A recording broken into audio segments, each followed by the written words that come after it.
Problem হয়েছে তেলের metre উল্টাপাল্টা দেখায়। দেখেন এখন যেভাবে ধরছি এটা ফুল দেখানোর কথা, একবারে জিরো দেখাইতেছে। তো এটা এটা একটু ফক্স করতেছে, এটা টাইট দিয়ে দেখবো যে এটা ঠিক হয় নাকি। না ঠিক হলে চেঞ্জ করব, নতুন লাগাবো। তো একটু টাইট করি, পরে দেখাচ্ছি। দেখেন এইখানে এই যে ছোট ছোট পিনগুলো আছে, তো এইখানের এইগুলো আছে, কিন্তু এই যে সাইডে যে দুইটা আছে এই দুইটা আপনার হয়ে গেছে, ক্ষয় হয়ে মাথাগুলো পড়ে গেছে। দেখছেন, এগুলোর কারণে এটা পড়ে গেছে, দেখায় না। তো আমরা এটা নতুন লাগাবো, এটা নতুন লাগাচ্ছি। দেখেন এখন ঠিক দেখাবে। এখন এইভাবে ধরলে ট্যাঙ্কি ফুল দেখাবে।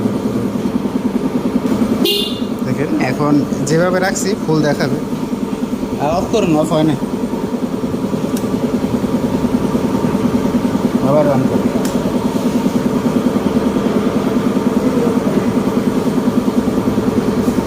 ঠিক আছে, এখন ফুল দেখাচ্ছে। এখন এটা ঠিক আছে, ট্যাঙ্কির ভিতরে লাগাবো।